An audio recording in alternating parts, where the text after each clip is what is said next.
Welcome to the party, pal. Your friendly neighborhood Mastercast here. I hope you're well. Yes, you read the thumbnail correctly. This is the second installment of the incredibly strange films of Ray Dennis Steckler.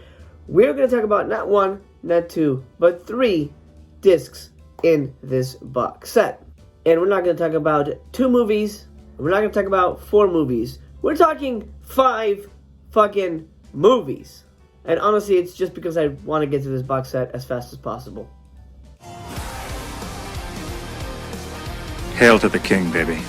Hello, motherfucker. Just so you know, I'm an independent filmmaker, and I appreciate the work of Mr. Ray Dennis Steckler. I know it's hard to make a movie, and I 100% love the fact that an independent filmmaker can hustle his way and never stop making movies like Ed Wood, Adamson, Milligan, all those guys. I appreciate them as artists, but it doesn't mean I appreciate all of their efforts.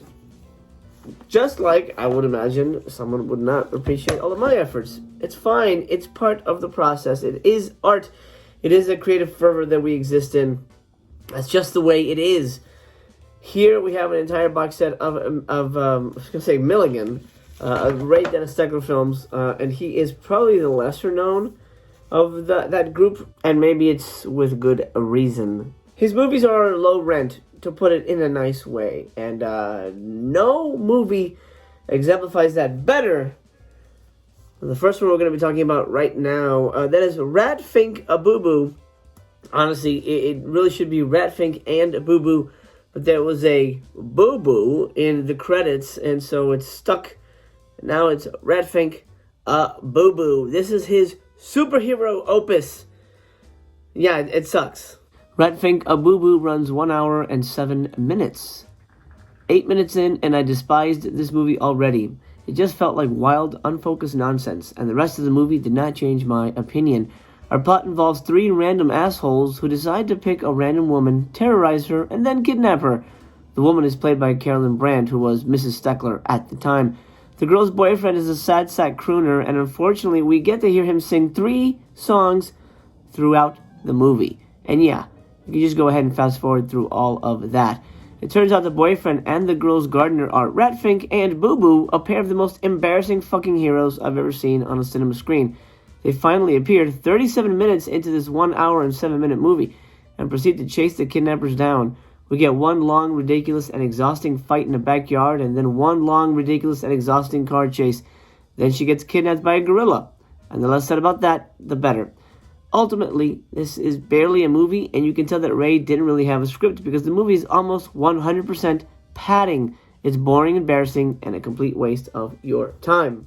Special features include a commentary by Ray, but I honestly don't like Steckler's commentaries because he likes to give a blow-by-blow as to what's happening on the screen, and I know what's happening on the screen, and I don't need someone to tell me all about that. I want to know about the making of the movie, and he touches on those elements, but only every once in a while.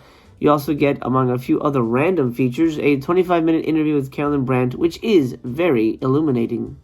A padding-filled musical Batman and Robin with no script. It's terrible. No stars. Rat Fink and Boo Boo, or A Boo Boo, is just junk-ass shit. It's awful. Awful, man. Awful. I mean, you can't, look, a lot of these movies can be watched chemically enhanced. That's fine. You do you. But if a movie needs that, I think it's failed you as art. Let's talk about Lemon Grove Kids, since we're talking about failures. The Lemon Grove Kids runs 1 hour and 18 minutes. This was a completely dumb shit movie. Imagine the Little Rascals, but now they're 30-something and mentally ill. It'll give you a taste of what this movie has to offer, with a combination of lame jokes, old-fashioned tropes, and a plot that not even the Little Rascals would tackle. Ray Dennis Steckler manages to make the cringiest thing of his career so far. What you get here is not a movie, but a series of 30-minute episodes. Episode 1 involves a race to determine which gang is superior in the neighborhood, the Lemon Grove Kids or some other morons. It also involves Cash Flag's character Gopher running into a gorilla and a mummy, and it's all fucking stupid. The second episode involves some kind of insect alien man with a vampire woman, and only Gopher and his friends can save the day. but they're fucking idiots, so it's gonna prove a lot harder than it sounds. The third, and thankfully final episode, focuses on the Lemon Grove kids, now only featuring Gopher and some real children, as they get hired to clean up a movie star's house, and it also involves a half-baked kidnapping plot.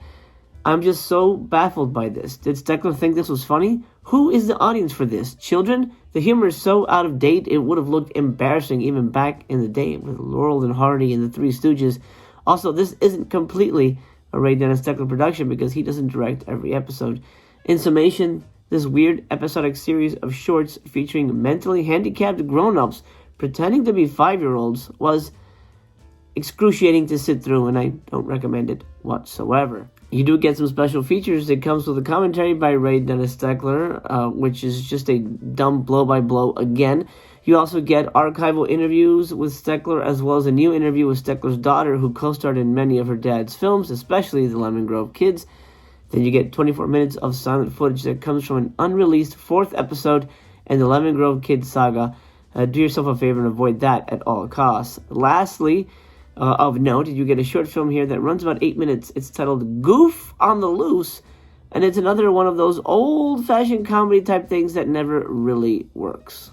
Grown men pretending to be the little rascals, and it comes off like they're absolutely mentally ill, and it's not funny. It's completely off-putting, and I can't imagine any person, not even just a grown-up, I can't even imagine kids laughing at this disastrous thing. 1 star, and I'm being very, very generous with that. Oof. Jesus Christ, this is bad. Oi. We're not done yet. Far from done. We're still talking about 3 more movies. Hold on to your butts, though. Let's talk a Body Fever, because I got chills, and they're multiplying. It's like Grease, but fever, whatever. Let's talk about this movie. Body Fever runs 1 hour and 17 minutes.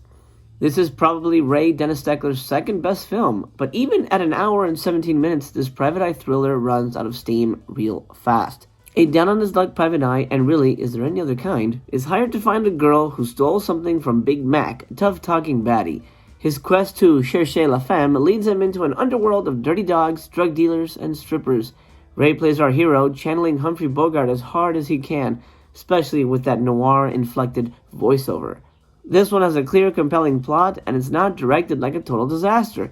The issue presents itself when there's not enough story, even for its meager runtime, and the movie starts to get really boring because it can no longer sustain its existence.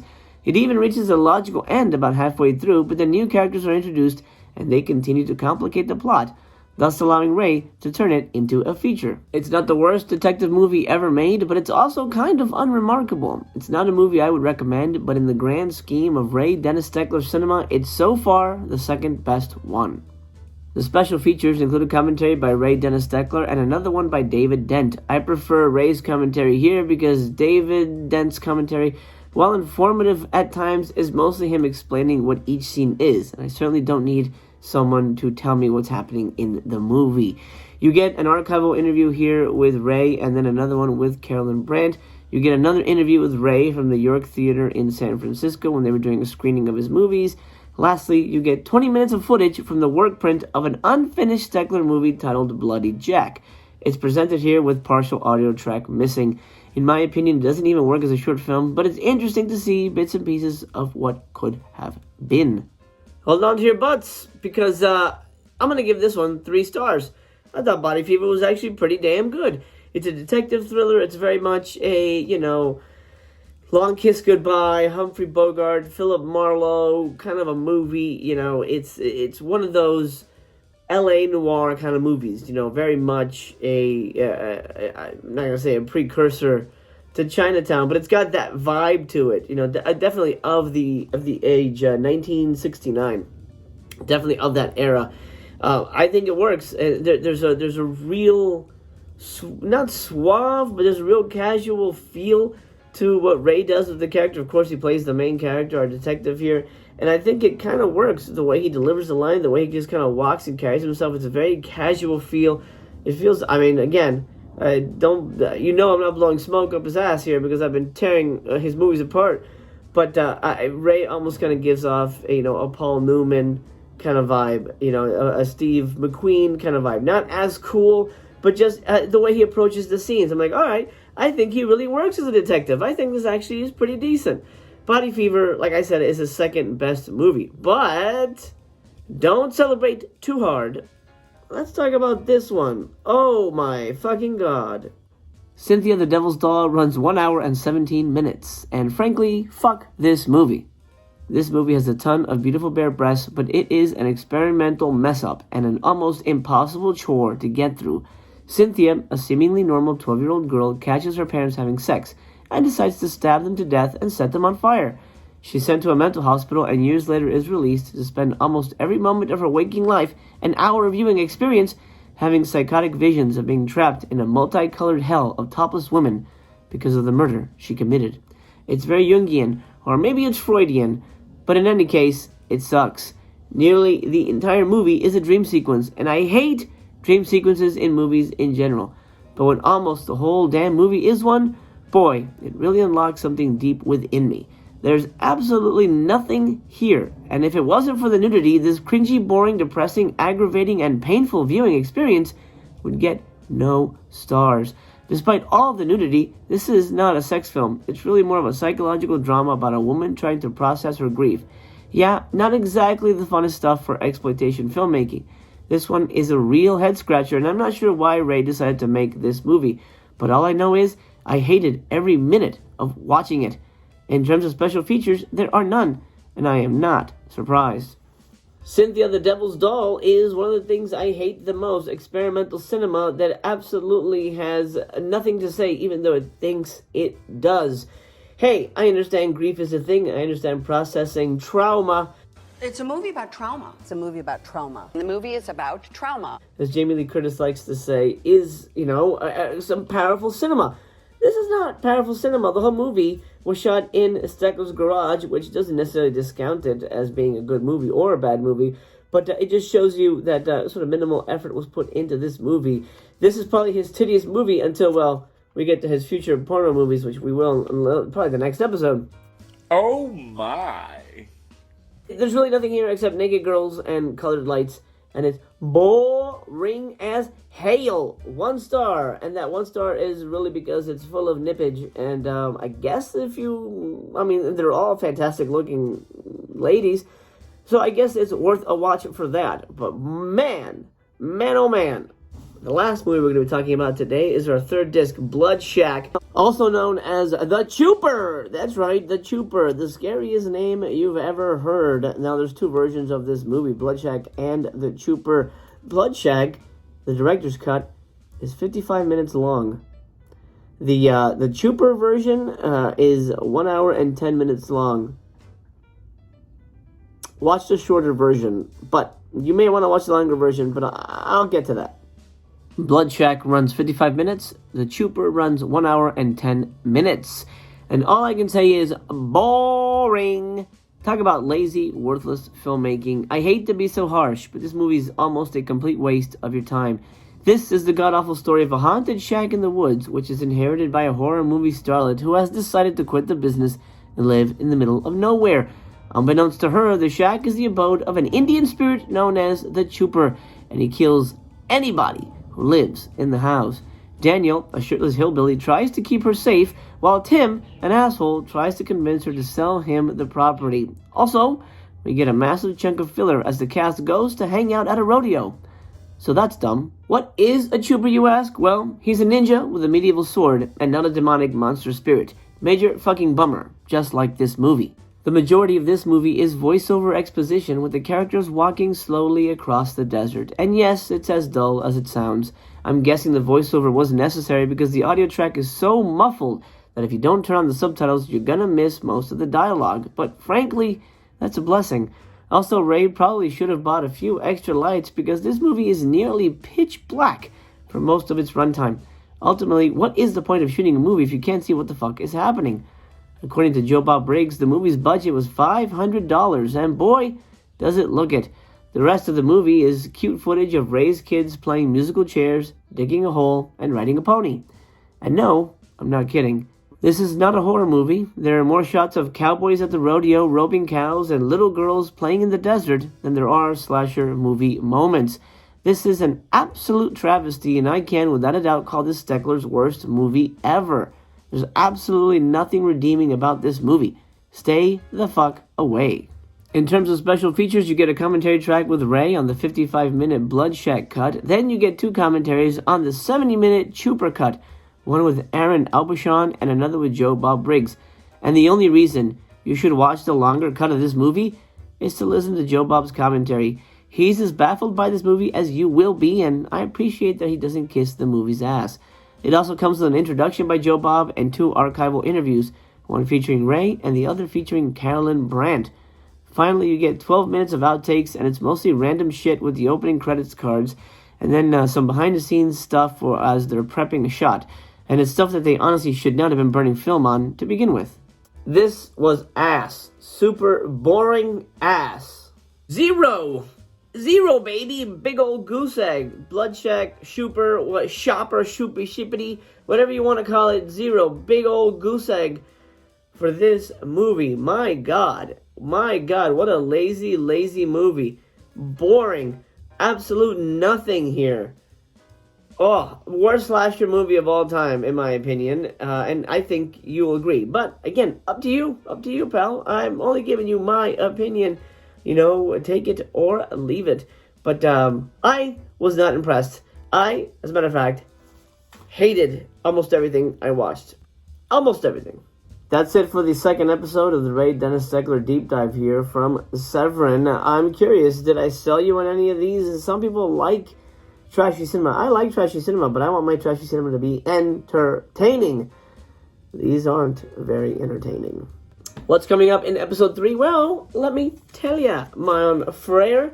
We're going to be handling the goods in Las Vegas. That's where he moved to after, I guess, LA didn't work out. Hollywood Strangler versus the what? Oh, meets the Skid Row Slasher, then the Las Vegas Serial Killer. The next few discs after that are porn. I'm going to break those off into the fourth and final episode, so we won't hear about them till the end. But I'm going to go Las Vegas Slasher movies, and then the last disc, Summer Fun, Reading, PA, and One More Time.